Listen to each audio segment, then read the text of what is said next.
Bonjour à tous et à toutes, bienvenue dans ce webinaire consacré au handicap et au parcours professionnel. L'objectif de ce webinaire est de s'interroger sur les outils qui peuvent permettre aujourd'hui à une personne en situation de handicap d'avoir la même égalité des chances dans le cadre de son évolution professionnelle.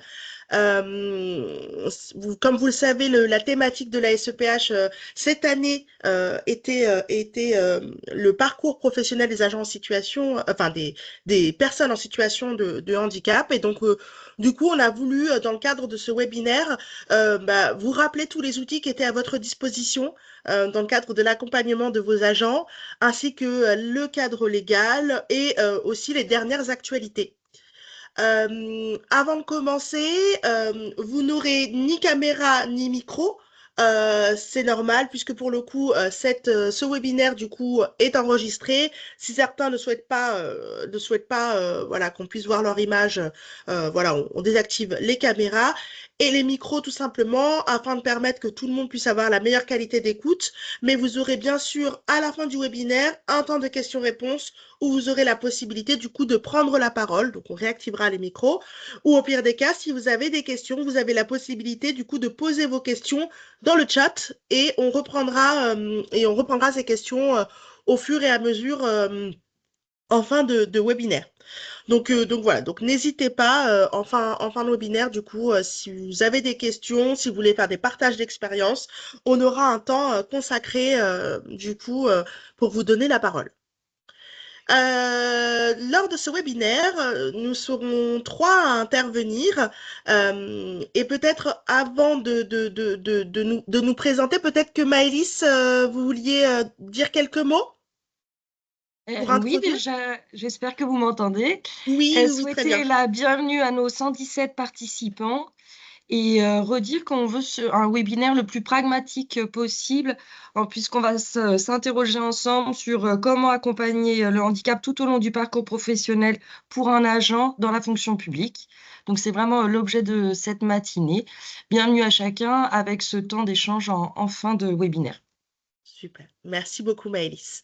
Je suis Gladys Corbeau, j'anime pour l'Île-de-France le réseau Handipac, donc le réseau des référents handicap en Île-de-France pour la fonction publique, et je suis accompagnée du coup de ma collègue Jessie Luzolo, et nous avons la chance aujourd'hui de pouvoir accueillir Émilie. Émilie, si tu veux te présenter en quelques mots. Bonjour à tous, merci Gladys. Je suis Émilie Artigot, je fais partie du cabinet Arthur Hunt. Je suis coach et j'accompagne voilà, les managers, les organisations et les individus pour créer des environnements plus inclusifs. Voilà. Donc vous verrez au fur et à mesure du webinaire comment aujourd'hui une approche d'accompagnement, de coaching peut parfois permettre d'augmenter les possibilités d'évolution des agents en situation de handicap. Donc au programme, nous allons pouvoir voir tout le parcours professionnel d'un agent en situation de handicap et réfléchir à chacune de ces étapes, quels sont les outils, quels sont les moyens qui sont mis à la disposition à la fois de vous, employeurs publics, mais aussi de vos agents pour donner les meilleures possibilités d'évolution professionnelle à ce public.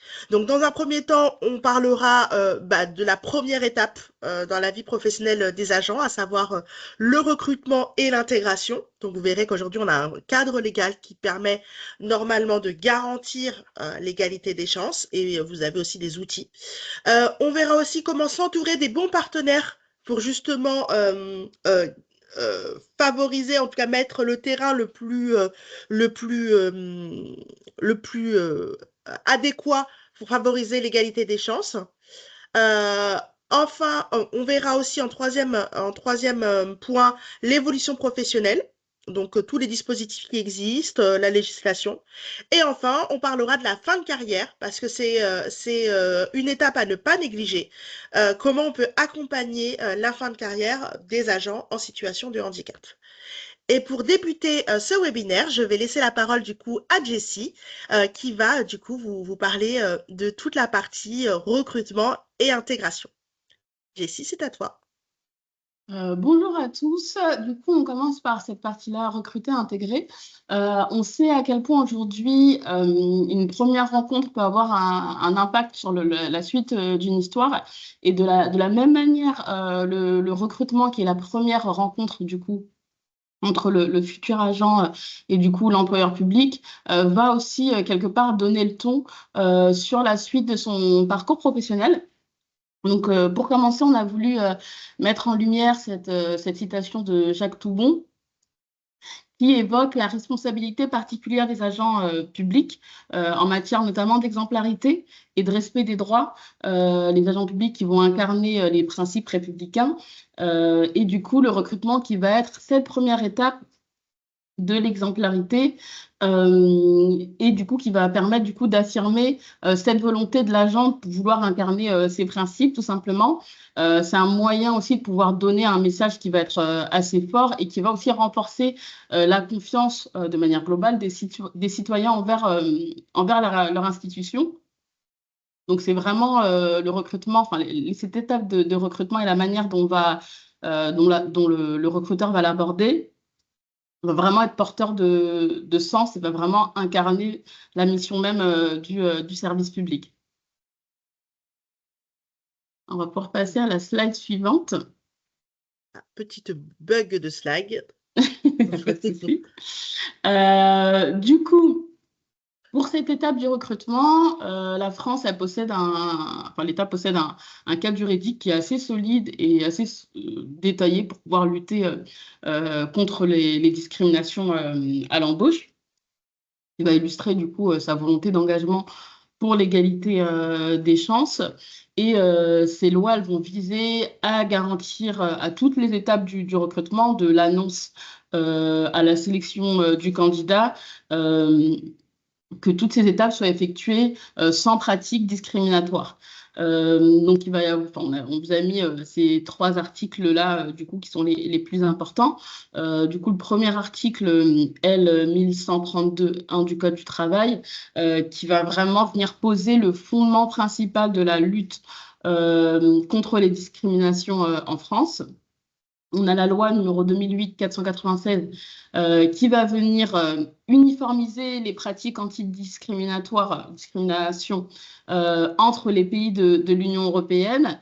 Et on a la loi numéro 2017-86 qui va venir davantage renforcer l'obligation de l'employeur et qui va venir davantage mettre la pression sur l'employeur en demandant à l'employeur de venir du coup prouver qu'il pratique qu'il applique activement des pratiques non discriminatoires et mettre en avant aussi les sanctions aussi qui peuvent être accrues si il n'y a pas des pratiques, enfin, s'il n'y a pas la mise en avant du fait que les pratiques soient non discriminatoires tout au long du recrutement.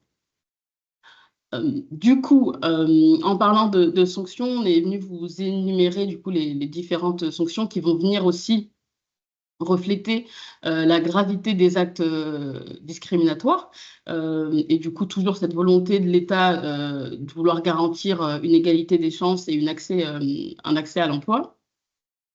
Donc, on va avoir tout ce qui est amende et au-delà de l'impact financier, il faut penser aussi au fait que enfin, l'impact que ça peut avoir en termes de réputation.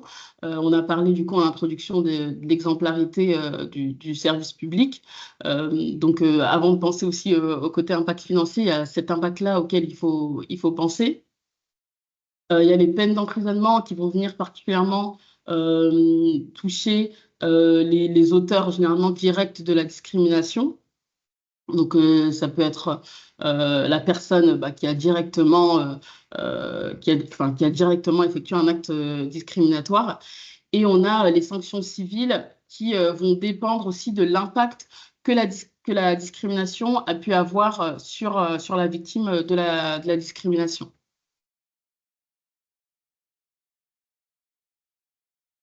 Ce qu'on a pu voir, du coup, c'est que les discriminations à l'embauche, elles sont sévèrement sanctionnées. Mais pour les éviter, il est important de bien comprendre ce qu'on va entendre par discrimination. Donc la discrimination, elle consiste à traiter de manière défavorable une personne, du coup en s'appuyant sur un motif qui est interdit par la loi. Donc aujourd'hui, le législateur vient énumérer 26 critères de discrimination, donc des critères protégés, et qui doivent être respectés à toutes les étapes du recrutement. Donc, on peut voir que ces critères, ils sont assez variés. Il peut toucher des aspects très différents de la vie d'une personne, que ce soit son origine, ça peut être son opinion religieuse ou philosophique, la domiciliation. Donc, il y a vraiment des critères qui sont très, très variés qui sont touchés. Et récemment, l'Assemblée nationale a adopté du coup une proposition de loi qui vise à reconnaître aussi de sanctionner les discriminations capillaires qui va peut-être constituer un 27e critère. Mais pour faire un focus sur le handicap, du coup, qui est notre sujet aujourd'hui, il faut savoir qu'aujourd'hui, le handicap, c'est le premier critère de discrimination pour lequel le défenseur des droits est sollicité. Donc, il est important du coup d'avoir des mesures particulières qui visent à éviter tout type de discrimination envers les personnes en situation de handicap. Maintenant qu'on a pu identifier les différents critères de discrimination, l'enjeu, c'est aussi de savoir comment intégrer toutes ces choses-là dans vos pratiques au quotidien. Et c'est des choses qui peuvent passer par des formations, des sensibilisations de vos recruteurs et des managers aussi qui peuvent être amenés du coup, à rencontrer les candidats. Aujourd'hui, c'est une obligation de former les recruteurs aux recruter sans discriminer. Ça peut passer par de l'affichage, de la diffusion, de la communication sur les textes de loi, des communications qui vont viser aussi à sensibiliser. Parce que des fois, c'est tout simplement parce qu'on manque de connaissances sur le sujet. Il y a la discrimination directe, mais il y a aussi la discrimination indirecte qui peut induire aussi de la discrimination, des fois sans qu'on le sache en écrivant une annonce ou autre. Donc, c'est important de pouvoir communiquer sur le sujet. Et ça peut être aussi par les procédures internes, donc mettre en place des procédures qui vont éviter de discriminer et qui vont pouvoir signaler à certains niveaux des pratiques qui peuvent être discriminatoires et les éviter. Du coup, recruter sans discriminer, on a pu voir que c'est une étape essentielle, mais du coup, l'enjeu, il ne s'arrête pas là. Pour pouvoir garantir une véritable inclusion, il est important de pouvoir préparer la partie intégration, qui est la deuxième étape du parcours professionnel des personnes de manière globale et du coup des personnes en situation de handicap. Et cela passe par des actions concrètes qui permettent de mettre en place un accueil qui va être adapté. Donc, ça passe par cette étape clé de la visite d'information et de prévention qui est faite par le service de prévention en santé au travail, qui doit être réalisée dans un délai maximum du coup de 3 mois à partir de l'embauche de l'employeur et qui permet du coup d'être de la prévention, déjà pouvoir peut-être préconiser des aménagements de postes dans un premier temps pour pouvoir préparer au mieux l'arrivée et l'intégration du collaborateur. Et dans ce cadre-là, il est possible aussi de faire appel à un interlocuteur Cap Emploi, notamment pour faire une étude de poste et de solliciter aussi les aides de financement du FIP. Donc, il ne faut pas oublier aussi de faire appel à ces acteurs-là. On va en parler plus précisément par la suite. Mais il est également important de rappeler cette notion d'aménagement raisonnable où les aménagements ils ne doivent pas non plus imposer une charge qui va être disproportionnée. Voilà, si l'aménagement nécessite de détruire complètement un établissement et de le refaire, là, on n'est plus peut-être dans de l'aménagement raisonnable. Donc, c'est toutes ces choses-là aussi qu'il faut prendre en compte dans le cadre de l'aménagement.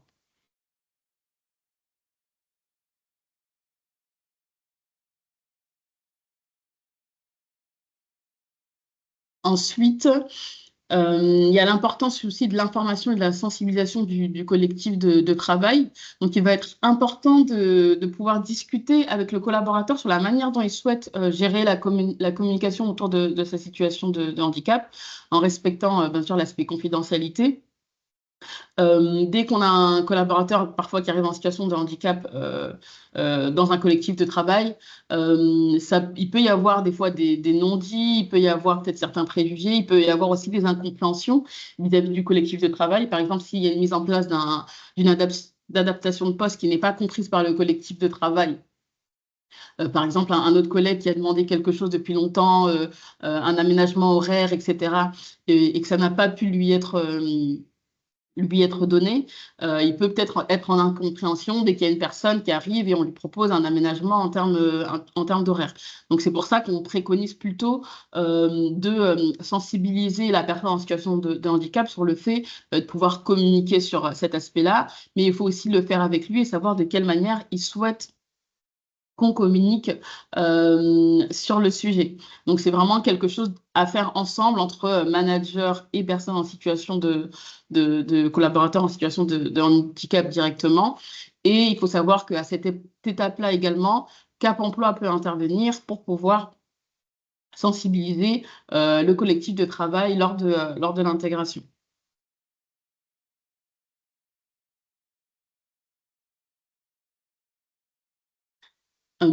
Ensuite, une fois que l'aménagement de poste est mis en place, c'est important qu'il y ait un suivi dans la durée. Voilà, on peut mettre en place un aménagement de poste, mais s'il n'y a pas de suivi dans la durée et qu'il y a quelque chose d'évolutif ou quoi, peut-être que l'aménagement de poste ne sera pas optimal et l'intégration ne sera pas faite dans du coup les meilleures conditions. À savoir que cette évaluation-là peut se faire pendant différents points, des rituels managériaux, des points de suivi de carrière, d'activité. Ça peut aussi être des points qui sont mis en place directement par le référent handicap. On sait qu'aujourd'hui, par exemple, il y a les maladies invalidantes qui sont une des typologies de handicap qui est une typologie qui prend de plus en plus d'importance. Aujourd'hui, ça touche une personne sur 3 en France. Donc, ça va être, par exemple, tout ce qui est asthme sévère, diabète, maladies cardiovasculaires, qui sont des maladies évolutives. Donc, quand on se rend compte de ces choses-là, on peut se rendre compte aussi à quel point il est important d'avoir un suivi tout au long de la carrière professionnelle pour à chaque fois pouvoir se réadapter et être certain que le collaborateur soit toujours dans les meilleures conditions pour être efficace sur son poste de travail. On a ensuite Émilie, du coup, qui va pouvoir nous éclairer sur les façons dont le coaching peut être un aide au moment de l'intégration. Merci Jessie. Rebonjour à tous. Donc moi je viens de témoigner en fait dans mon rôle de coach sur ce que le coach peut apporter en fait dans ces phases d'intégration. Alors d'abord le coach en fait il va essayer de bien identifier comment est-ce que chaque personne vit son handicap. Il y a différents ressentis, différentes perceptions, différents besoins. Donc c'est vraiment essentiel au départ en fait pour le coach de bien comprendre quelles sont les contraintes et les freins, également les incidences aussi de son handicap sur les missions de la personne. Donc ça implique aussi de bien comprendre quels sont les enjeux de la personne au regard des attendus du poste, ce qu'on attend d'elle, les missions, les compétences, voilà, les attendus en général. Très important de bien comprendre et de mettre ça en regard en fait des incidences du handicap par rapport à ses missions et ses attendus. C'est également très important pour le coach de bien comprendre quelles sont les relations de la personne avec son écosystème au quotidien, ses relations avec son manager, ses relations avec ses collègues, les équipes, l'environnement en général. Et donc, c'est pour ça qu'il y a une phase de diagnostic, en fait, hein, dans l'accompagnement en coaching qui est très, très importante, puisqu'en fait, chaque personne en situation de handicap vraiment a un contexte à chaque fois qui est unique. Donc, c'est important de tenir compte de l'ensemble de ces facteurs, en fait, pour répondre au mieux aux besoins de chacun et avoir, en fait, des objectifs pour le coaching qui soient les plus précis et pertinents possibles. Donc toujours sur la personne en situation de handicap et comment le coach peut l'accompagner, il peut y avoir plusieurs possibilités en fait, hein. Il peut y avoir pour faciliter l'intégration, tout ce qui permet de créer un plan d'intégration personnalisé. Donc le coach peut aider à ça. Donc ça passe par pouvoir pointer des ajustements de poste, des ajustements dans l'environnement de travail, dans l'organisation de travail et aussi au niveau des outils technologiques. Il peut y avoir une dimension aussi plus personnelle, hein, qui est de permettre à la personne, pour bien s'intégrer, de travailler sur sa confiance en elle et son autonomie.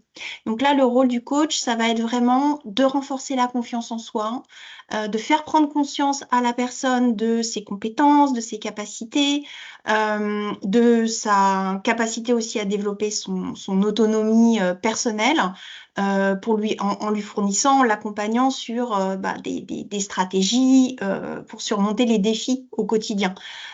Pouvoir travailler aussi sur certaines peurs, certaines appréhensions. On sait que là, vous avez des chiffres sous les yeux par rapport à l'oser dire qui sont assez édifiants, hein. Il y a vraiment cette étude là de la GFIP met en lumière le fait qu'il y a c'est très difficile pour les personnes en situation de handicap de parler de leur handicap avec leurs collègues, avec leurs managers, avec leur RH. Donc le coach, il va être là aussi pour travailler sur ce sujet de l'oser dire, oser poser ses besoins, oser dire qu'on a des difficultés, oser faire des demandes. Voilà, ça contribue aussi à la réussite de l'intégration. Le coach, il peut aider aussi sur tout ce qui est gestion du stress. Une phase d'intégration, c'est stressant dans tous les cas. Il peut y avoir aussi plus de fatigue liée à ça, parce que émotionnellement et au niveau physique aussi, ça peut être plus compliqué. Donc le coach peut être là aussi pour aider. Là où le coach peut être utile également, c'est tout ce qui est autour des relations interpersonnelles. Aider la personne en situation de handicap à développer des compétences en communication, en collaboration, aussi pour faciliter son intégration au sein de l'équipe. Pour tout ce qui est bien sûr, en travaillant avec le coach, la personne handicapée, elle peut aussi bien sûr contribuer à sensibiliser son environnement, ses collègues, etc. Contribuer aussi d'une certaine façon à favoriser une culture d'inclusion au sein de l'institution, au sein de l'organisation. Le coach, il peut aider la personne en situation de handicap, mais il peut bien sûr aussi aider le manager.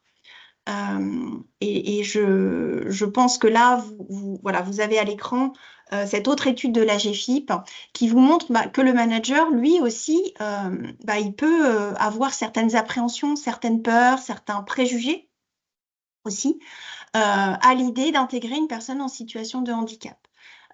Donc ici, vous avez une représentation de ce que peuvent être les différentes peurs à l'idée d'intégrer une personne en situation de handicap. Donc, vous voyez, ça va de peur d'oser dire quelque chose de blessant, peur de heurter, de ne pas savoir se comporter face à la personne, mais aussi des choses très concrètes hein, qui parlent de la productivité de l'équipe, de l'impact sur la productivité de l'équipe, sur l'ambiance dans l'équipe.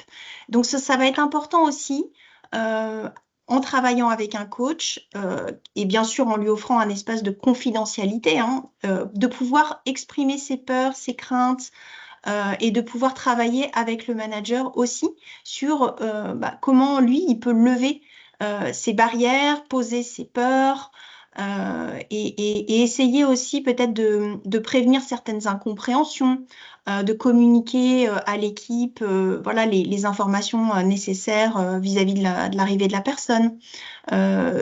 Donc ça peut être aussi ce travail avec le manager dans un espace de confidentialité où le manager va pouvoir oser exprimer certaines choses et puis lever lever certains freins avec l'aide du coach. Merci beaucoup, Émilie, du coup, pour ces informations sur comment sécuriser l'intégration. On sait que c'est une phase qui est très importante. On sait aussi que c'est une phase qui est souvent très critique. C'est souvent à ce moment-là où on peut avoir des départs, soit parce que du coup, la situation de handicap n'est pas compensée à sa juste mesure et du coup, bah, l'agent ne peut pas pleinement démontrer sa performance, ou tout simplement aussi des incompréhensions dans le collectif de travail parce que bah, peut-être l'équipe n'est pas sensibilisée à la situation de handicap du coup de l'agent. L'agent ne parle pas de sa situation de handicap et donc se met en difficulté. Donc c'est vraiment important d'avoir ce contexte-là en tête afin de permettre à cet agent d'avoir les mêmes possibilités d'intégration et d'évolution à terme au sein du collectif. Pour conclure cette partie et recruter sans discriminer, ce qui est important de noter, c'est que donc Jessie a appuyé bien sûr sur tout le cadre juridique autour de la non-discrimination, hein, alors qui est assez similaire aussi, parce que là du coup on était plutôt orienté discrimination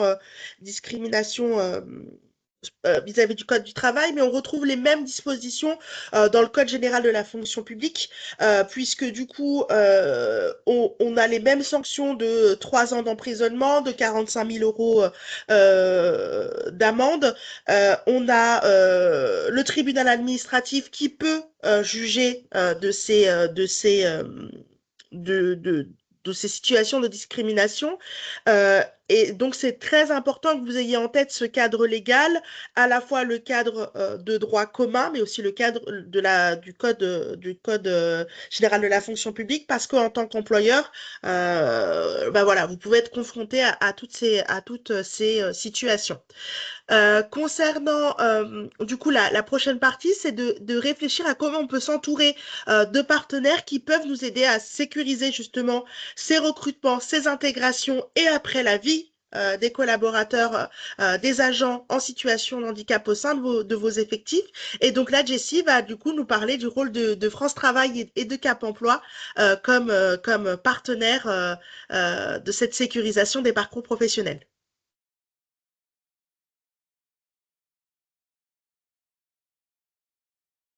Je reprends, merci Gladys.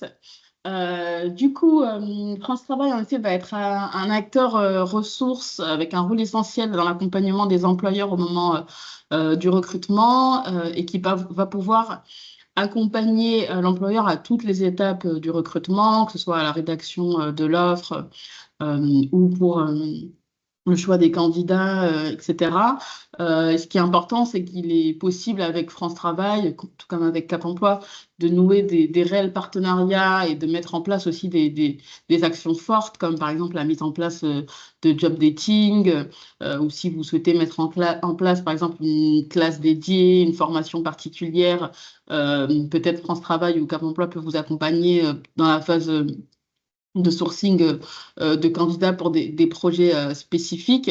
Il y a également des services gratuits comme la période de mise en situation professionnelle qui vous permet d'avoir un collaborateur pendant une courte période et ça va vous permettre peut-être de projeter le collaborateur sur une plus longue période s'il n'y a pas cette possibilité de pouvoir s'engager directement. Il y a la préparation opérationnelle à l'emploi individuel qui va permettre aussi de préparer au mieux les candidats avant l'embauche avec une période de formation et cette possibilité aussi de pouvoir diffuser directement vos offres sur le site de France Travail.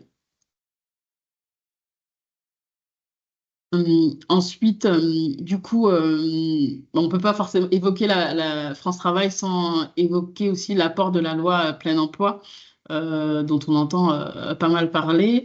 Donc, on va faire un focus rapide dessus. L'objectif de cette loi, c'est de pouvoir réduire le chômage d'autour de 5% d'ici 2027, avec des mesures, comme mesure principale, déjà la création de France Travail. Du coup, on passe de Pôle emploi à France Travail, qui va symboliser du coup la refonte de la politique de l'emploi, avec cette volonté d'être centrée sur la réinsertion. des personnes de manière globale, avec du coup un nouveau contrat d'engagement pour les demandeurs d'emploi. Donc France Travail qui va directement comptabiliser toutes les personnes. Donc ça va être les personnes RSA, les jeunes qui sont accompagnés par la mission locale ou les personnes qui sont, toutes les personnes qui sont accompagnées par Cap Emploi, avec cette volonté aussi d'avoir un accompagnement des jeunes qui va être très très renforcé avec différentes mesures et cette volonté aussi avec un appui assez particulier sur tout ce qui est inclusion des personnes en situation de handicap, avec aussi plusieurs mesures qui sont prévues à cet effet-là. Donc, n'hésitez pas à regarder un petit peu au niveau de cette loi-là. Il y a plein d'informations qui sont assez intéressantes. Ensuite, on passe du coup aux missions de Cap Emploi qui accompagnent et les travailleurs en situation de handicap et les employeurs aussi, du coup, comme un petit peu pour France Travail, qui peuvent accompagner dans le cadre du recrutement et également de l'intégration des personnes en situation de handicap. Et Cap Emploi, du coup, a pour mission principale de compenser le handicap, de sécuriser le parcours des personnes en situation de handicap et de mobiliser et articuler le droit commun et le droit spécifique en faveur des personnes en situation de handicap. On va voir par la suite du coup qu'au-delà du recrutement, Cap Emploi, c'est aussi un acteur qui va accompagner dans le cadre du maintien en emploi.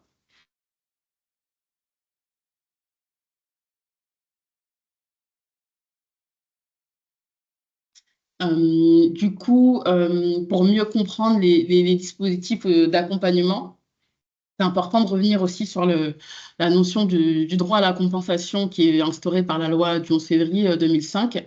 Du coup, on a ce droit qui va permettre de compenser les conséquences du handicap et qui vise à soutenir les personnes en situation de handicap dans le cadre de leur activité professionnelle avec des aides qui vont être personnalisées et adaptées vraiment à leurs besoins. Et du coup, on va avoir Cap Emploi qui peuvent couvrir du coup un large éventail de situations. Donc ça peut être des situations complexes, ça peut être des études de poste, ça peut être de la recherche de matériel spécifique. Il y a vraiment des choses très très variées sur lesquelles Cap Emploi peut intervenir en matière de maintien en emploi des personnes en situation de handicap. Et on va avoir aussi, bien sûr, le FIP, qui est un acteur clé, qui va créer du coup les conditions pour recruter et accompagner tout au long de leur vie, de leur vie professionnelle les personnes en situation de handicap, avec la mise en place d'un écosystème qui va être sensibilisé et formé.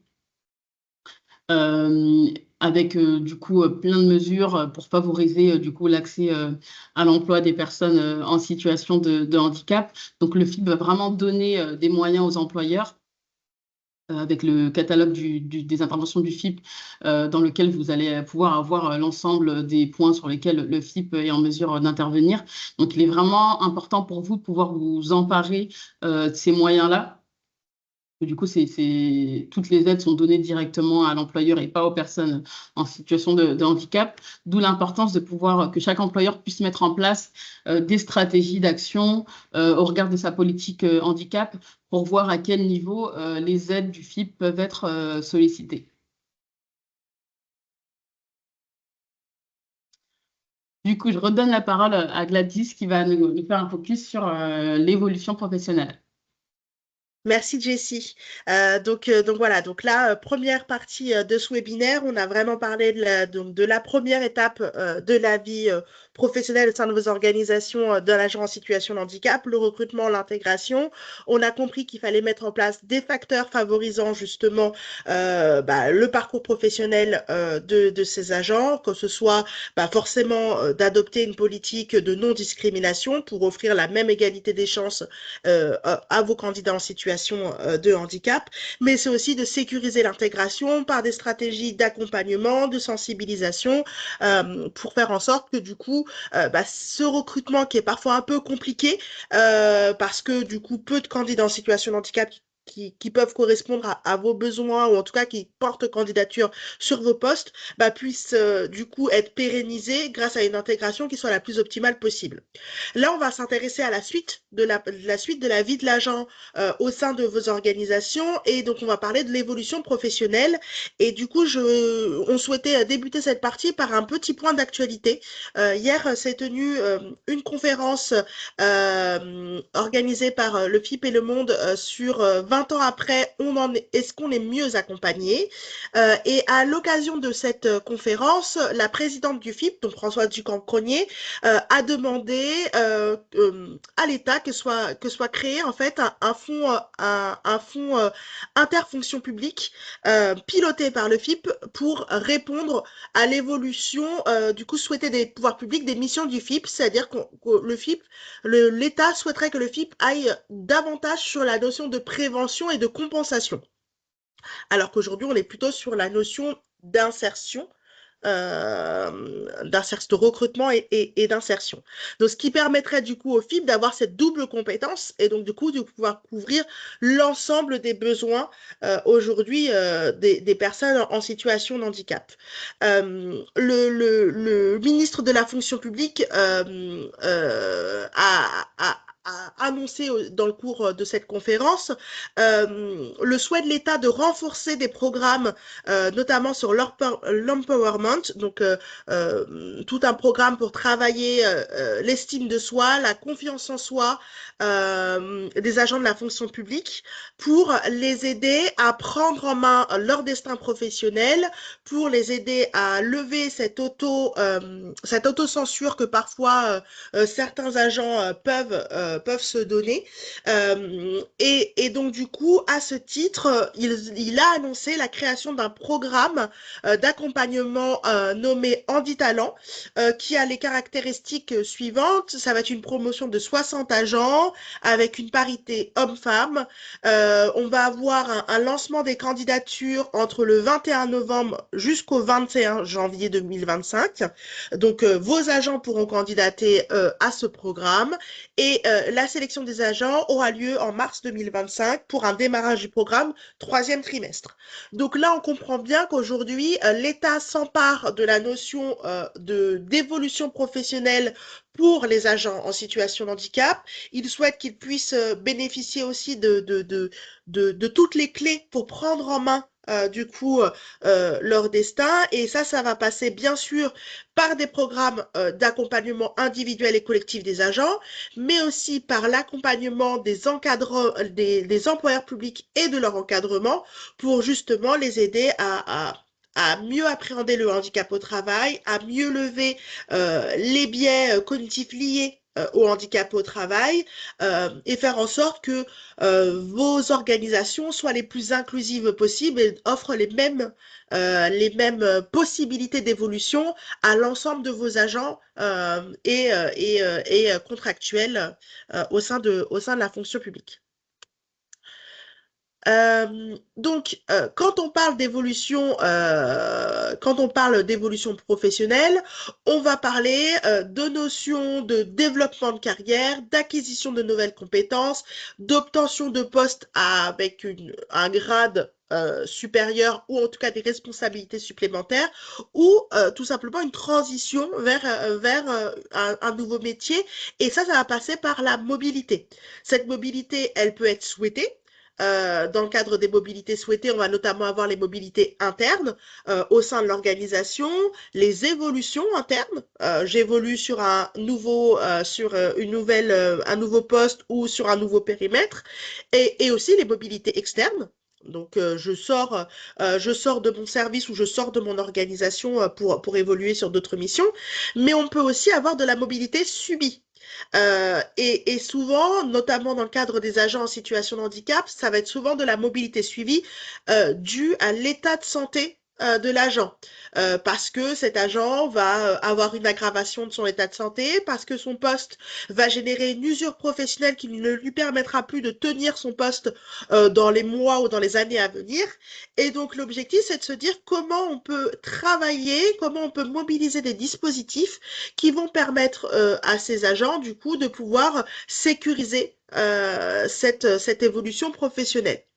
Et donc, c'est à ce moment-là qu'on va notamment pouvoir mobiliser des conseillers en évolution professionnelle.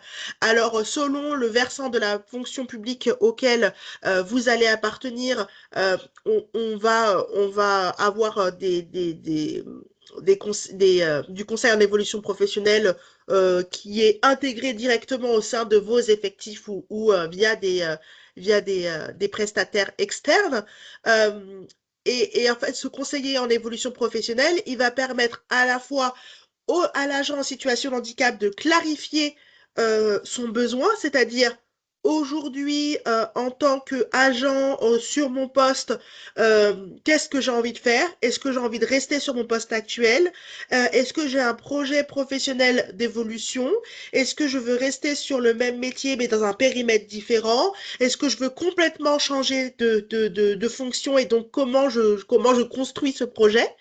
Le conseiller en évolution professionnelle va aussi permettre d'accéder à de l'information personnalisée, puisqu'en fait, il va faire un vrai point avec l'agent et réfléchir en fonction de sa situation de handicap, en fonction de sa situation professionnelle, quels dispositifs, quelles informations vont être pertinentes pour lui.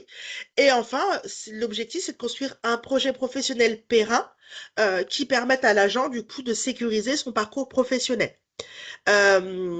Donc, du coup, dans la fonction publique d'État, généralement, on va être, du coup, sur des conseillers mobilité carrière. Dans la fonction publique territoriale, l'agent va plutôt se tourner vers son employeur ou le centre de gestion départemental ou interdépartemental pour mobiliser du coup un conseiller en évolution professionnelle ou pour les catégories A+, le CNFPT. Et enfin, dans la fonction publique hospitalière, ça va être l'ANFH qui va pouvoir du coup répondre à cette demande de conseil en évolution professionnelle. Donc aujourd'hui, il existe des dispositifs légaux qui vous permettent de pouvoir encadrer l'évolution professionnelle de vos agents et ce, quel que soit le versant de la fonction publique auquel vous appartenez. Ce qui est aussi important, c'est que quand on regarde un petit peu les chiffres concernant l'évolution professionnelle, on se rend compte que les personnes en situation de handicap ont généralement moins accès aux promotions et aux postes à responsabilité. Par exemple, 10% des bénéficiaires de l'obligation d'emploi sont affectés sur des postes de cadre contre 19% quand on prend l'ensemble des agents de la fonction publique. Et pour les agents de catégorie C, on se rend compte que, par exemple, en moyenne, les agents de catégorie C ont 30% de jours, enfin de temps de formation en moins que les agents de catégorie A.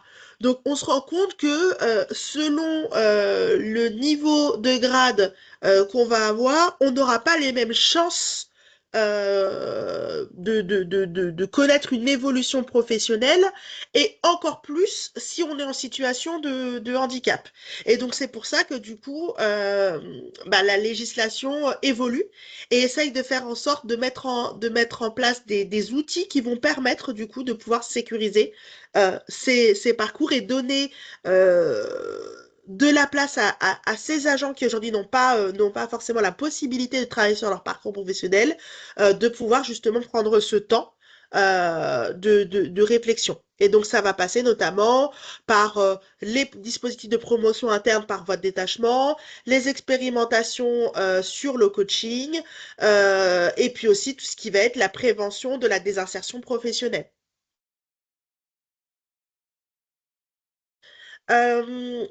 Donc, il existe différents décrets et ordonnances pour justement, on va dire, graver dans le marbre du coup cette capacité d'évolution professionnelle.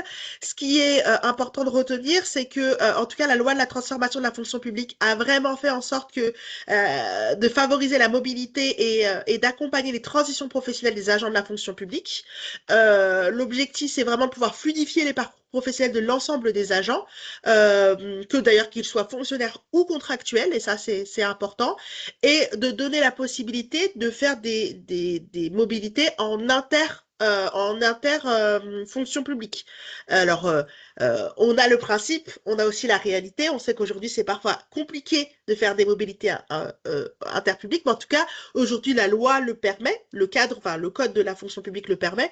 Donc, du coup, c'est de réfléchir comment on peut favoriser, comment on peut mettre en place des passerelles, des outils qui vont permettre justement de pouvoir, du coup, favoriser ces passerelles. Et donc du coup, ce qu'il faut noter, c'est que voilà, on sait que les agents de catégorie C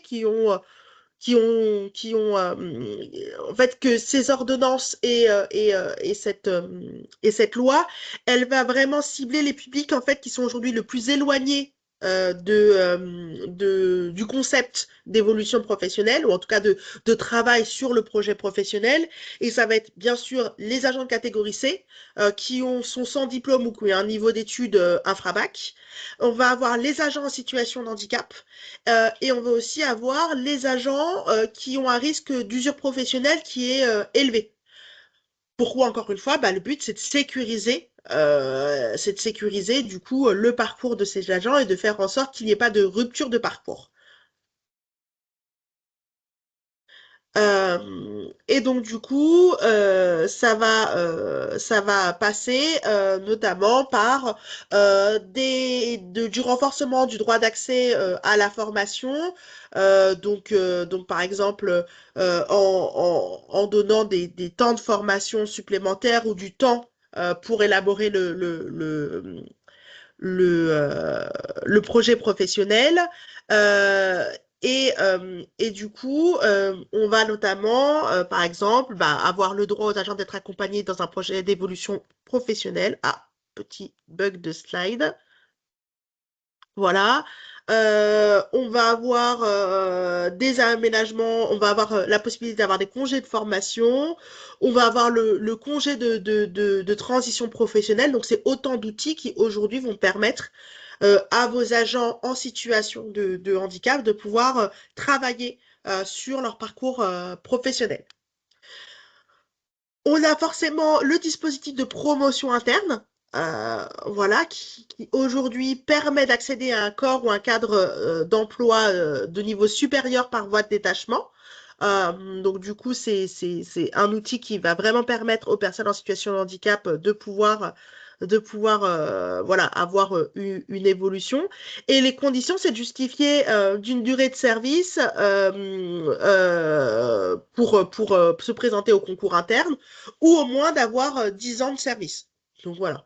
Donc selon les situations des agents, on aura du coup la possibilité de rentrer dans ce dispositif.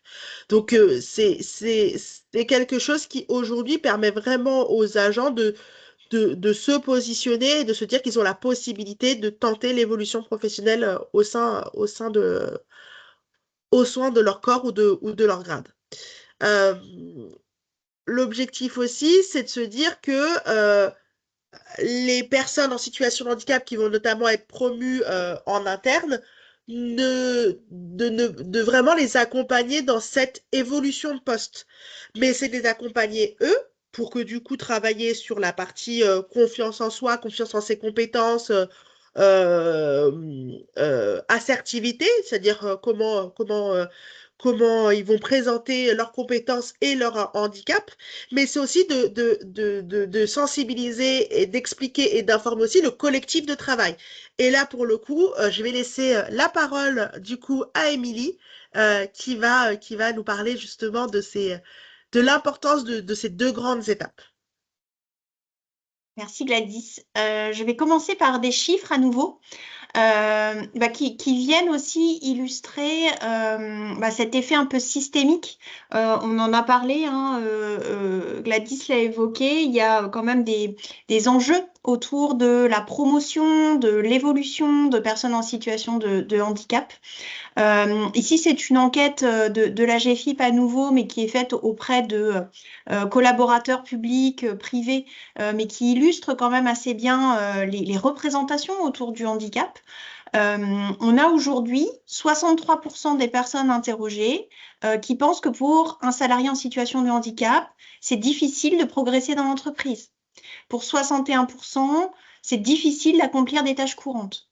Pour 59% de manager une équipe, 54% qui pensent que une personne en situation de handicap, c'est plus difficile pour elle de s'épanouir professionnellement.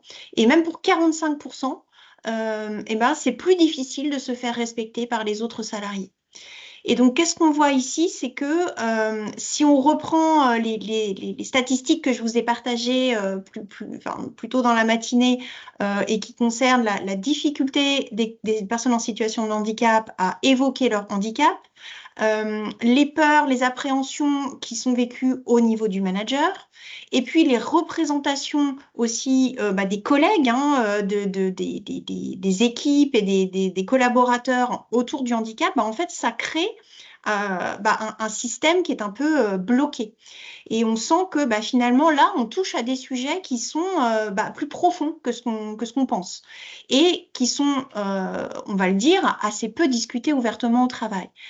Ces sujets plus profonds, c'est des sujets de censure, c'est-à-dire tout ce qui relève de l'oser dire, d'oser parler des difficultés, de questionner. Et là, c'est vraiment une censure qui est à tous les niveaux. C'est la censure de la personne elle-même en situation de handicap, c'est la censure du manager, des collègues aussi d'une certaine façon, peut-être de l'organisation plus largement. Il y a aussi des sujets de croyance. Donc, on l'a vu au travers de ce que je vous ai partagé, des différentes enquêtes. Il y a des préjugés, il y a des stéréotypes qui sont à l'œuvre et qui sont individuels et collectifs. C'est-à-dire qu'on a vraiment des visions du monde individuelles, collectives, qui peuvent être assez rigides. On peut avoir aussi du jugement. C'est-à-dire du jugement sur soi, je ne suis pas capable, mais on peut avoir aussi du jugement sur l'autre. Il n'est pas capable d'eux, il ne va pas pouvoir évoluer, il ne va pas pouvoir effectuer des tâches courantes. Donc, on est aussi en train de juger l'autre, de juger l'autre aussi, sans forcément avoir de preuves tangibles. Et donc tout ça, finalement, c'est un sujet un peu de co-responsabilité, c'est-à-dire responsabilité de la personne en situation de handicap elle-même. Et là, on a les programmes d'empowerment avec les expériences effectivement de coaching individuel, collectif, qui sont une vraie volonté pour travailler sur cette responsabilité individuelle. Dire à une personne en situation de handicap, finalement, ça dépend aussi de toi. On a des actions aussi au niveau du manager, au niveau des équipes, au niveau des organisations. Gladys, je veux bien que tu passes à la slide suivante. Et donc, nous, finalement, notre conviction, c'est que là, on est sur un jeu d'acteurs. Et que donc, finalement, pour créer un système qui soit plus inclusif, qui soit aussi générateur de performance, parce que c'est de ça dont on parle aussi, qu'en fait, c'est la sécurité psychologique qui est au cœur. Et en fait, la sécurité psychologique, elle est impulsée à différents endroits. La sécurité psychologique, elle doit se construire au niveau de la personne en situation de handicap elle-même pour travailler sur sa confiance en soi, sur son assertivité. La sécurité psychologique, elle doit être aussi impulsée par le manager parce que c'est à lui de créer les conditions pour que son collectif puisse évoquer les sujets, ose dire, parler des problèmes, etc., gérer les conflits potentiels, mais surtout créer les conditions d'une sécurité psychologique pour que chacun puisse exprimer son plein potentiel, y compris des personnes en situation de handicap. Donc, on est finalement sur une co-responsabilité des acteurs pour travailler sur ce sujet de sécurité psychologique. Et c'est là qu'intervient en fait le travail du coach. Je veux bien que tu passes à la suivante. Merci Gladys. Le coach, en fait, il va intervenir aussi tout au long de la vie professionnelle des agents. dans le cadre d'intégration, on l'a vu. Dans le cadre aussi des entretiens annuels, par exemple, hein, pour pouvoir préparer avec un agent, avec un collaborateur, l'aider à valoriser ses compétences et ses résultats. Ça peut être aussi un travail avec le manager, hein, pour préparer l'entretien, aider aussi à identifier quelles sont les compétences, comment on donne du feedback, qu'est-ce qui relève finalement du sujet compétences, qu'est-ce qui relève du sujet handicap pour pouvoir aussi avoir un feedback bienveillant et constructif.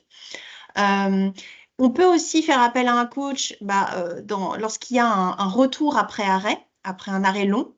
Là, le coach, vis-à-vis de l'agent, il va l'aider à reprendre sa place dans l'équipe, à reprendre confiance en lui, à se réintégrer dans l'équipe. Il va aider le manager aussi par rapport à la réintégration, justement, pour pouvoir éventuellement réajuster les objectifs et les missions. Il va y avoir aussi une intervention, on en a parlé, hein, dans le cas de reconversion, de repositionnement. Alors, on peut appeler ça de la mobilité, en fait, au sens large. Et donc là, il y a un enjeu d'intégrer l'agent dans une nouvelle équipe. Donc là, c'est identifier voilà, comment la personne peut développer ou renforcer, enfin, utiliser certaines compétences qu'elle a déjà, travailler sur son intégration dans l'équipe.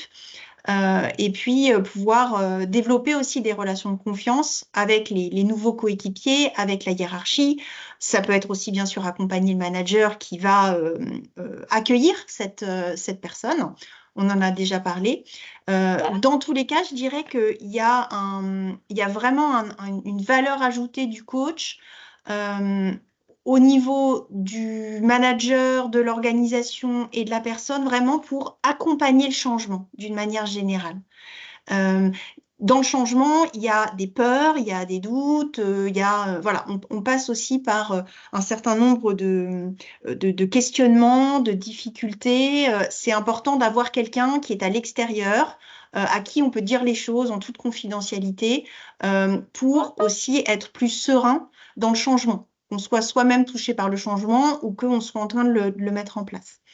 Et puis, pour le manager, je dirais que d'une manière générale, et là, ça ne concerne pas tant la vie professionnelle en fait de l'agent, mais c'est le manager, je dirais, dans tous les cas. Le coach, il peut vraiment travailler avec lui sur quels sont les outils, quelles sont les approches très pratico-pratiques qui vont permettre de créer les conditions d'une sécurité psychologique au sein des équipes pour favoriser la diversité et l'inclusion. Merci beaucoup, Émilie, du coup, pour ton éclairage. Donc là, on a vu comment on pouvait accompagner du coup l'agent du coup dans son projet d'évolution professionnelle, mais il arrivera que votre agent arrive en fin de carrière, que cette fin de carrière soit anticipée ou non, il arrivera à une fin de carrière. Et donc, c'est comment aussi l'accompagner vers la retraite, parce que c'est une étape qui est importante. Et du coup, on vous conseille de pouvoir prendre connaissance du guide créé par le Handicap Occitanie sur la réforme du système de retraite. C'est un guide qui est très complet, qui est téléchargeable. Donc vous verrez quand on vous enverra la présentation, vous aurez le lien pour pouvoir le télécharger. Et il est aussi accompagné d'un webinaire de présentation. Donc si vous ne l'avez pas fait, on vous invite du coup à regarder, ça vous donnera pas mal d'informations, mais c'est en effet important de pouvoir préparer la retraite et notamment la retraite anticipée du coup pour les agents en situation de handicap. Et donc du coup, il va falloir forcément se renseigner sur déjà les conditions requises pour avoir ce départ anticipé. Par exemple, déjà l'âge, donc à compter de 55 ans, quels sont les critères d'éligibilité, donc l'incapacité permanente ou partielle, quel justificatif, et puis surtout quel parcours pour justifier du coup de ce statut. Donc vous verrez dans le guide du handicap Occitanie, c'est vraiment très bien détaillé et très complet, mais c'est vraiment important d'anticiper pour ne pas se retrouver dans une situation où en fait où on va être dans l'urgence et du coup peut-être manquer des étapes ou en tout cas ne pas aborder le sujet en pleine sérénité et accompagner aussi l'agent dans l'acceptation. On sait souvent que l'étape de la retraite, elle est souvent très enviée quand on est actif, mais au moment où on y arrive, elle peut être parfois mal vécue si elle n'est pas préparée. Donc, du coup, c'est important aussi à la fois de se focaliser sur les aspects administratifs pour ne pas manquer le coche, mais aussi d'accompagner vos agents sur plus, on va dire, un volet psychologique pour que du coup, ils organisent leur vie d'après. Et qu'ils puissent du coup continuer de bien vivre leur situation de handicap et de bien vivre tout simplement. Euh, Vous avez aussi tout ce qui sont, donc, du coup, notamment dans la fonction publique hospitalière et territoriale, les fonds d'action sociale, qui peuvent accompagner vos agents après la retraite. Donc, c'est important aussi voilà, de vous renseigner sur les conditions d'accès, les aides financières et de pouvoir aussi peut-être proposer à vos agents bah voilà, des guides d'information ou la possibilité d'avoir accès à des webinaires qui vont présenter l'offre de services de ce type de service parce que vraiment ça va permettre aussi à l'agent de se projeter dans le après et de conclure sa vie professionnelle dans de bonnes conditions. Et enfin, pour du coup conclure ce webinaire, bah, c'est de se dire quelles sont les bonnes pratiques pour accompagner du coup la fin de carrière d'un agent en situation de handicap. Bah, déjà, la première chose, ça va être aussi d'identifier les postes, les métiers, les fonctions qui vont conduire à un fort risque d'inaptitude, enfin d'usure professionnelle. Parce que si jamais vous identifiez, vous cartographiez du coup ces postes, ben vous allez forcément du coup identifier les agents qui risquent soit d'aller vers une mobilité subie liée à leur handicap, soit qui risquent du coup de demander une retraite anticipée du fait de l'usure professionnelle de leur poste. Et donc du coup pour ça vous pouvez être accompagné du coup par les services de santé et prévention qui sont là aussi pour vous aider à identifier du coup les postes sur lesquels il est important de mener des actions de prévention.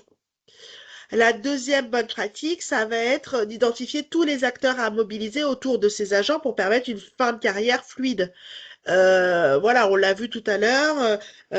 Vous êtes en fonction publique hospitalière. Je vais mobiliser le fonds d'action sociale. Je vais peut-être mobiliser mon service mon service maintien dans l'emploi pour voir comment on peut commencer à préparer le projet d'après. Je vais mobiliser mon assistante sociale.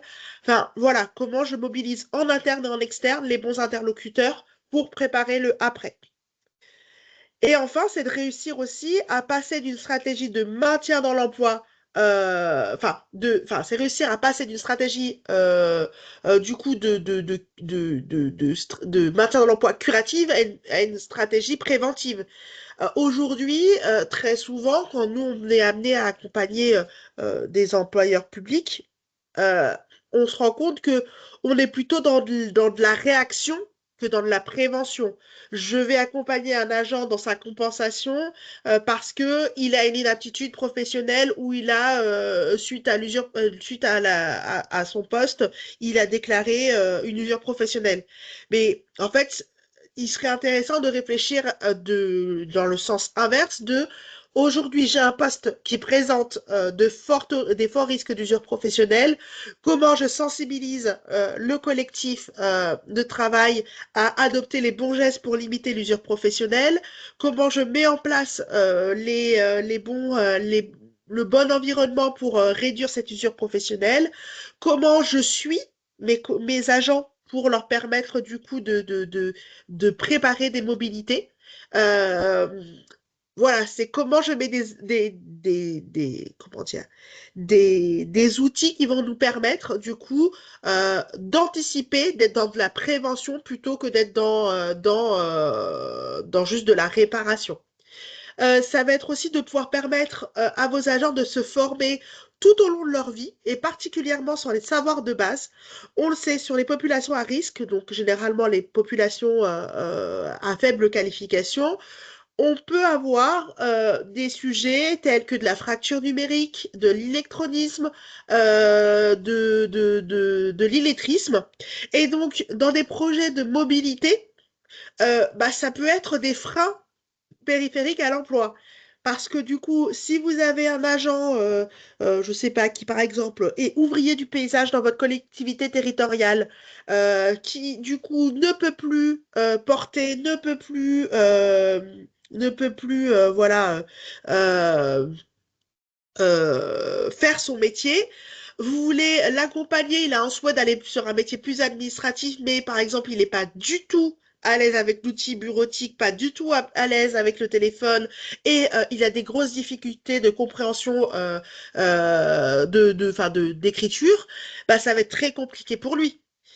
Par contre, si tout au long de sa vie professionnelle d'agent, bah, dans son plan de développement de compétences, vous intégrez des formations à la bureautique, des formations de remise à niveau, par exemple en français, et ben là, pour le coup, vous préparez et vous sécurisez le parcours professionnel de votre agent parce que si demain il est amené à avoir une mobilité subie ou tout simplement à vouloir évoluer, bah, ça lui permettra d'avoir les clés, le socle de connaissances nécessaires pour lui permettre du coup d'envisager un autre poste, qui soit à l'intérieur du coup de votre organisation ou au sein d'une organisation peut-être dans votre versant de la fonction publique ou dans une autre fonction publique ou tout simplement aussi dans le secteur privé. Mais là, pour le coup, on est vraiment du coup là dans de l'anticipation, dans de la prévention de tout ça.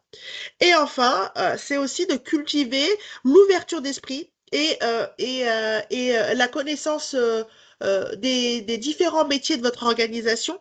C'est-à-dire, c'est de permettre à vos agents, par exemple, de faire de la découverte métier, de faire des immersions, euh, pour leur permettre du coup de se projeter dans d'autres métiers.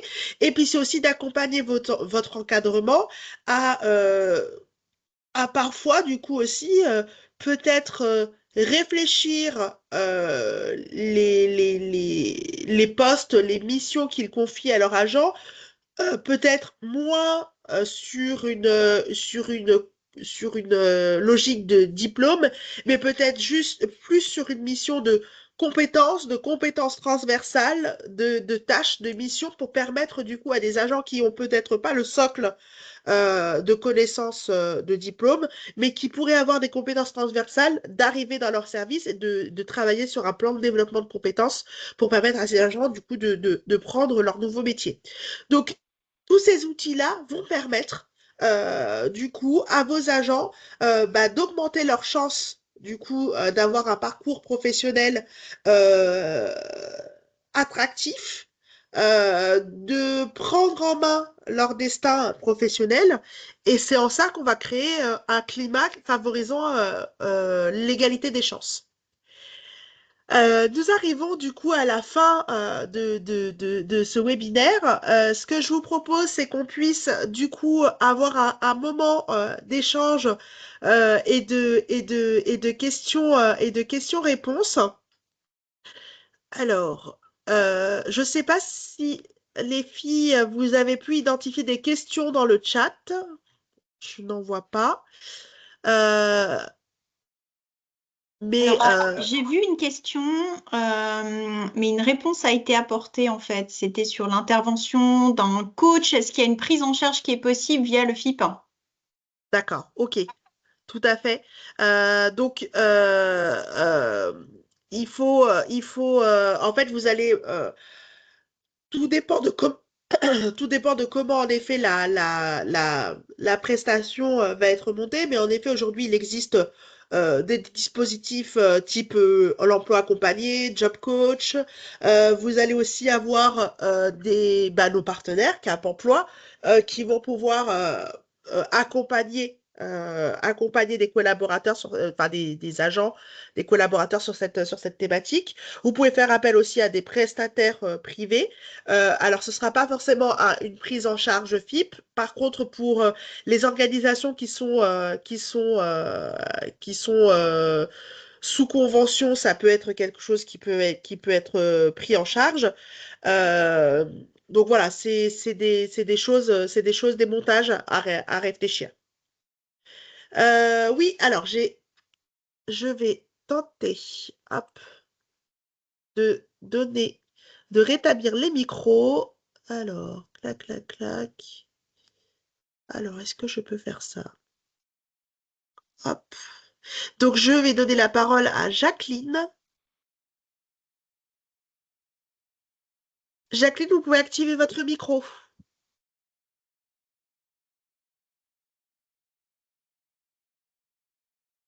Il faut que vous alliez sur l'icône à côté enfin, sur l'icône microphone en haut à droite de votre fenêtre pour activer votre micro. Voilà. Bon, Ah, parfait, super. merci. Donc, vous avez évoqué dans votre webinaire le colloque d'hier, hein, organisé dans les locaux du Monde avec le FIP. Oui, Or, j'étais quand même particulièrement choquée par le fait que, s'agissant d'une manifestation pour les 20 ans de la loi de 2005 qui a créé, qui a, oui, le handicap psychique, hein, comme pouvant être bénéficier de droits, la ministre déléguée n'est même pas évoqué le handicap psychique, qui interroge malgré tout quand on sait que lorsqu'on reprend une publication du ministère de la Santé et de la Prévention, ce handicap touche 3 millions de personnes. Ça n'est pas une paille. Donc, il existe un certain nombre de mesures qui favorisent l'emploi des personnes handicapées psychiques. Je vous ai donné récemment la référence du guide publié par l'UNAFAM, Guide des droits au travail des personnes vivant avec des troubles psychiques. Je vous ai donné le lien pour pouvoir venir sur ce guide. Il existe des mesures qui sont proposées, notamment des aménagements raisonnables, comme des réductions d'horaires, un tutorat, le coaching, bien sûr, ça a été évoqué, mais toutes ces mesures-là n'apparaissent pas dans la grille d'aide du FIP. Alors, nous allons voir tout à l'heure un certain nombre de dossiers, mais il n'y a pas, on parle d'appareils auditifs, on parle de fauteuils roulants, on ne parle pas du tout de mesures adaptées pour les handicapés, les personnes souffrant de troubles psychiques. Et de ce fait-là, il n'est pas possible de financer, enfin de mesurer le coût de ces mesures. Et ça me paraît un grave problème. Alors, pour le handicap psychique, dans le catalogue du FIP, aujourd'hui, vous avez notamment l'aide numéro 18. Vous pouvez vous pouvez mobiliser des prestataires qui vont accompagner, qui vont évaluer les capacités professionnelles de la personne, qui vont du coup pouvoir l'accompagner, je crois même qu'il y a aussi une prise en charge du suivi psychologique. Enfin, il y a quelques outils, en effet, qui permettent d'accompagner les employeurs à mieux intégrer ou mieux accompagner leurs agents en situation de handicap psychique. Après, encore une fois, tout est perfectible. On le sait, le handicap psychique et tout comme le handicap intellectuel sont aujourd'hui deux catégories de handicap qui sont euh, euh, mal connues ou en tout cas pas assez prises en compte sur le marché du travail, qu'il soit public ou privé d'ailleurs. Il y a des évolutions en ce sens. Là, le FIP a notamment mis en place pas mal d'expérimentations là cette année et il y en aura encore l'année prochaine pour voir comment justement on peut accompagner les employeurs à mieux intégrer ces typologies, ces agents avec ce type de typologie et mieux former le collectif de travail. Mais encore une fois, je vous l'accorde, tout est perfectible et c'est aussi pour ça que justement, notamment quand on lance ce type d'expérimentation, on lance des appels à candidature auprès des employeurs et auprès des partenaires pour qu'ils participent avec nous à ces groupes de travail pour justement permettre au FIP d'améliorer les prestations qu'il propose. Donc voilà, si c'est un sujet en tout cas que vous portez et dont vous avez envie que le FIP puisse peut-être prendre un peu plus la main sur le sujet, n'hésitez pas à nous le faire savoir. Vous avez aujourd'hui l'adresse mail Handipact qui du coup où vous pouvez du coup nous envoyer un message et nous on se fera le relais. On pourra vous mobiliser sur les projets concernant ce type de thématique. Gladys, Merci beaucoup, madame. De rien. Oui, Émilie. Il y avait d'autres mains levées. Oui, je vois. Alors, je ne sais pas si c'est Madame ou Monsieur Perrard. Donc, je vais vous débloquer la main. Hop, hop. Allez-y. Vous pouvez normalement activer votre micro.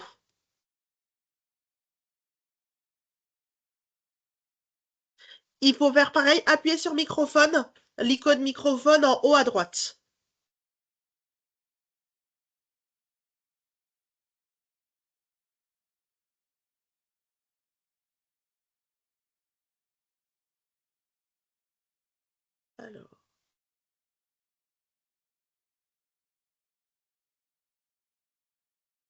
Alors, je ne sais pas pourquoi.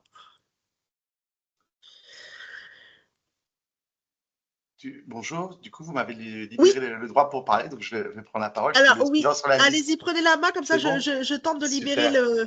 le Très bien. micro. Déjà, Allez-y. mesdames, je vous remercie pour tous les éléments que vous avez transmis. Donc, moi, je suis responsable de formation d'un ESRP et d'un emploi accompagné en Ile-de-France. Et je suis très content de voir qu'on partage les mêmes diagnostics et puis les mêmes leviers d'action sur aussi les facteurs clés de succès pour le maintien à l'emploi et la prise de poste. Voilà. Moi, je voulais juste intervenir pour effectivement parce qu'il y avait des questions sur comment on fait les montages et comment on peut faire intervenir des gens pour faire ça. Et je voulais juste souligner qu'effectivement, l'emploi accompagné est une super solution et c'est un dispositif au niveau national qui est accessible, donc ça a été dit dans le chat, via une notification MDPH, mais aussi directement prescrit par le service public de l'emploi, et qui permet, contrairement à ce que peut faire France Travail et Cap Emploi, qui ont des gros portefeuilles, nous on a des portefeuilles relativement réduits comparé à ce que à nos copains de France Travail et de Cap Emploi. Donc, ça nous permet d'être vraiment sur le terrain et de faire vraiment, nous, on les appelle les job coachs. Donc, c'est vraiment notre métier et on ne pense pas souvent à nous. On a des places et c'est un dispositif qui est peu connu. Donc, je me permets de prendre la parole au nom de tous les copains de l'emploi accompagné au niveau national. Pensez à nous parce qu'on vient en soutien de vos équipes. On peut faire vraiment de la proximité et surtout, c'est financé via une notification de la MDPH ou même directement par nos copains de France Travail. Des missions locales et de Cap Emploi. Donc, pensez à nous pour le maintien. En fait, tout ce que vous avez dit sur les leviers d'action, c'est ce qu'on fait. Donc, et selon même les emplois accompagnés, moi je vais parler pour ma paroisse, nous on a même une équipe avec pluridisciplinaire, avec une neuropsy, une ergo et une assistante sociale qui nous permet justement de faire, comme vous l'avez très très bien dit, un bon diagnostic et de faire de la pédagogie auprès des personnes accompagnées et de l'employeur et Tout des à fait. équipes. C'est exactement ce qu'on fait et on n'est pas assez connu. Donc, voilà, j'ai des merci. Bruno, Love, je vous fais des cœurs et tout ça. Donc, je me permets d'utiliser cette tribune-là pour dire ça. Penser à l'emploi accompagné, c'est une très bonne solution de proximité et qui va justement faire ce lien-là avec les employeurs et les équipes pour un maintien à l'emploi. Et le deuxième point que je vous rajouter, parce que je m'occupe également d'un ESRP, effectivement, les ESRP, sur tout ce que vous avez dit sur les compétences transversales d'insertion à développer, notamment sur les agents catégorie C pour une reconversion, effectivement, les ESRP peuvent être aussi un moyen pour faire monter en compétences sur notamment la fracture numérique. Je suis complètement l'électronisme.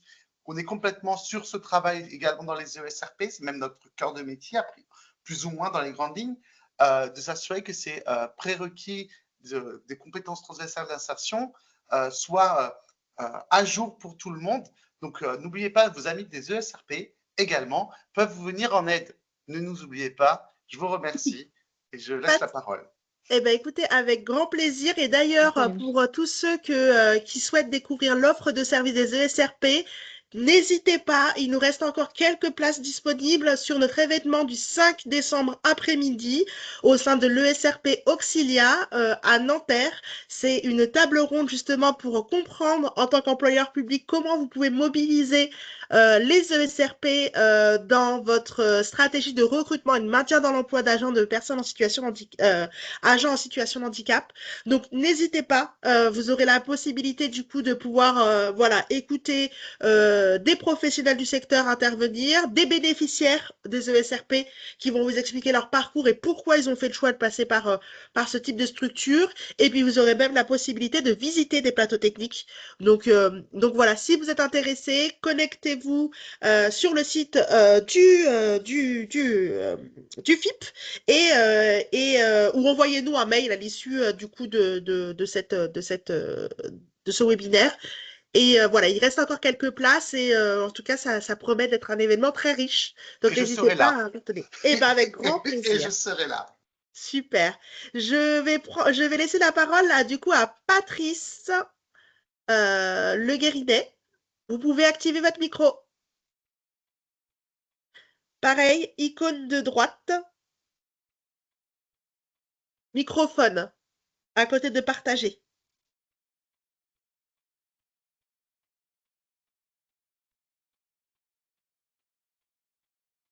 Alors, je ne sais pas si vous nous entendez, Patrice. Vous avez juste à côté de l'icône en haut à droite caméra, vous avez un icône microphone qu'il faut que vous réactiviez.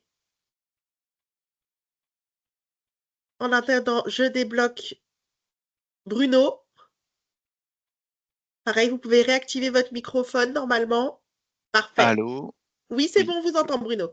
voilà. Merci. Bonjour. Tout d'abord, évidemment, merci effectivement pour cette présentation qui est assez complète. Du coup, effectivement,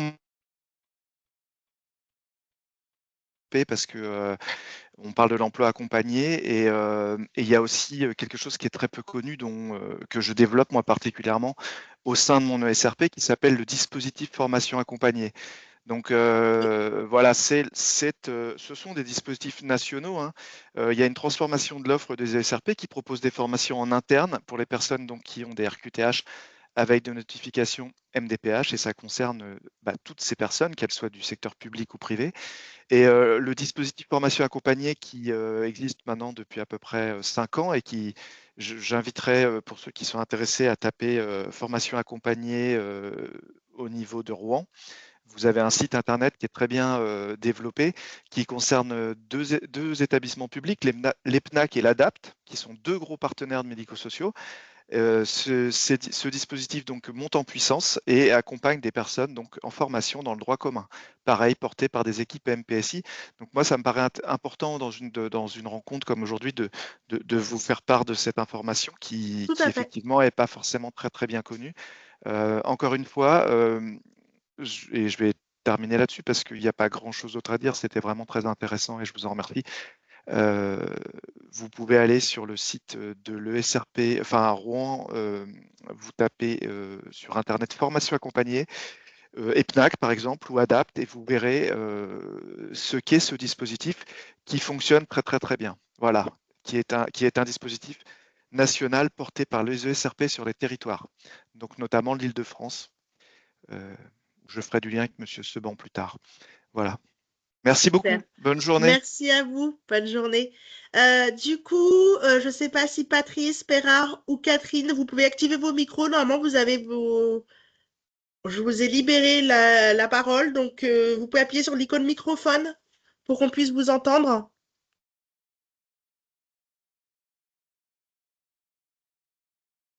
Donc toujours en haut à droite, à côté de l'icône caméra.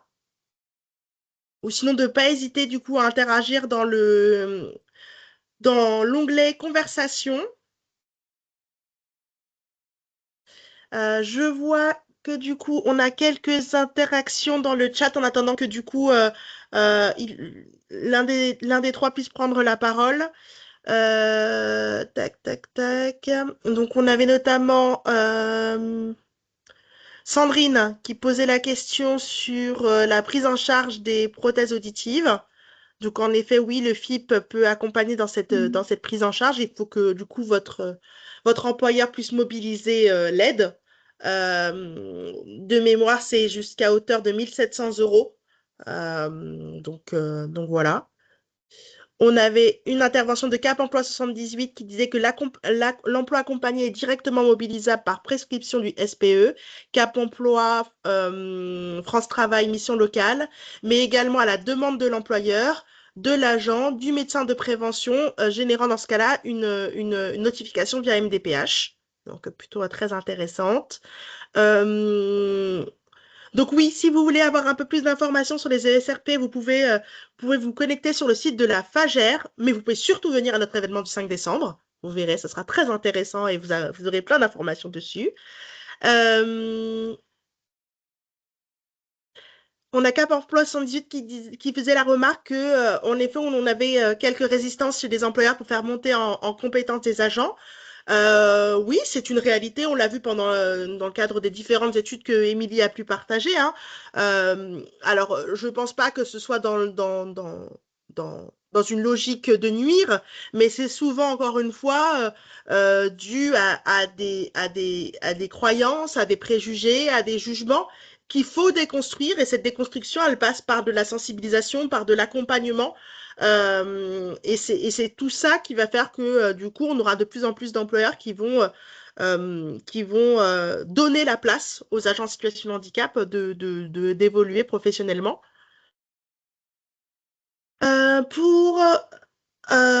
Pour une demande de retraite anticipée, l'agent BEE doit justifier de combien d'années de reconnaissance. Alors ça, pour le coup, vous aurez vraiment toutes les informations dans le guide.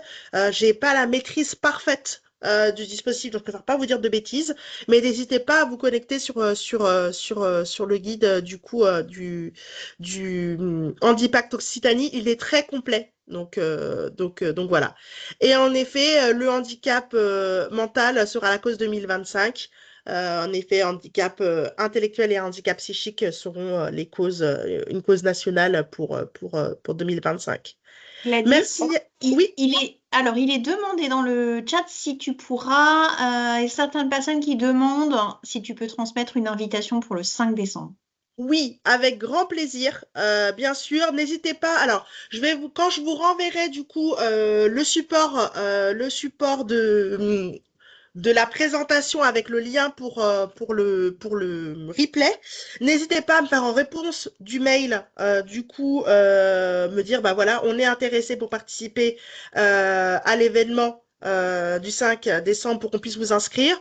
Ou sinon, vous pouvez envoyer du coup un mail directement sur l'adresse mail du Handipact pour permettre donc handipactidf@gmail.com. Tac, tac, tac, tac, tac. Merci Isabelle. Merci donc Cap en Poisson 18 qui disait que on avait eu en effet le Tour de France du handicap invisible. Tout à fait sur la thématique du handicap psychique. Donc il y a eu pas mal de travaux sur la thématique, il y a eu des tables rondes. Donc n'hésitez pas à regarder les replays disponibles sur le site. Voilà. Je pense qu'on a dû faire le tour.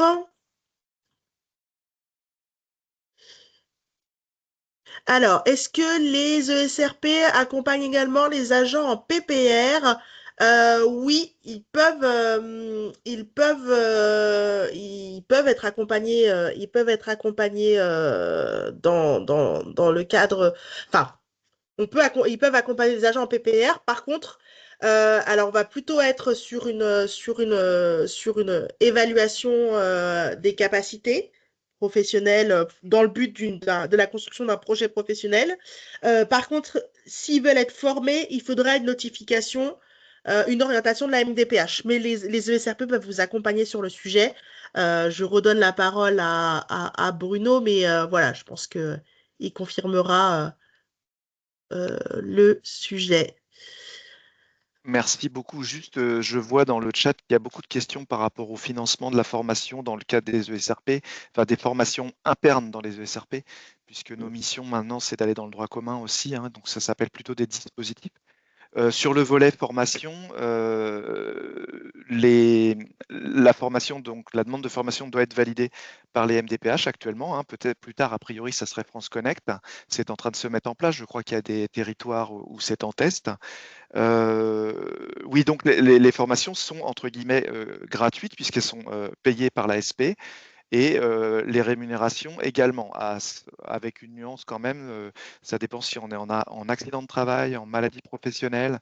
Il y a différents critères, mais globalement, il y a une prise en charge assez globale. C'est redondant ce que je viens de dire, mais c'est pas grave. Voilà, le seul dispositif qui ne rentre pas aujourd'hui là-dedans quand il y a, c'est la formation accompagnée justement où la personne doit venir avec un projet de formation, un centre de formation, ça peut être l'université, hein, quand je dis centre de formation, c'est large, et un mode de rémunération qui est déjà identifié pour cette personne. Voilà, c'est comme ça que ce dispositif fonctionne actuellement. C'est pour ça qu'il s'adresse beaucoup aux alternants et aux personnes en formation initiale. Ce qui ne veut pas dire qu'il ne s'adresse pas aux autres, hein, attention. Voilà, je tenais à le dire parce que c'est vraiment assez mal connu et voilà, encore une fois, et juste un dernier point sur le DFA en particulier, vous pouvez rentrer sur simple déclaration présentation d'une demande de notification auprès de la MDPH. Quand je dis vous pouvez rentrer, ça reste soumis à l'ESRP, à son équipe MPSI, hein, médico-psychosociale, qui va étudier la pertinence de l'accompagnement par l'établissement. Mais voilà, vous pouvez rentrer avant d'avoir eu la notification à partir du moment où vous manifestez, enfin vous montrez que vous avez manifesté votre demande de DFA. Et c'est le temps de la formation que l'accompagnement se fait. Voilà, c'est un peu plus précis. J'espère que ça vous. Ok, super. Mais en tout cas, merci beaucoup pour toutes ces informations. Je ne sais pas si Pérard, du coup, arrive à activer son micro.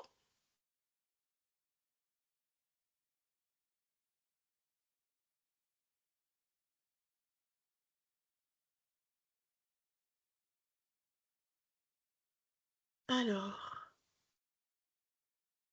non, toujours pas. Bah, n'hésitez pas à mettre votre question. On va encore rester 5 petites minutes et après on devra clôturer le webinaire.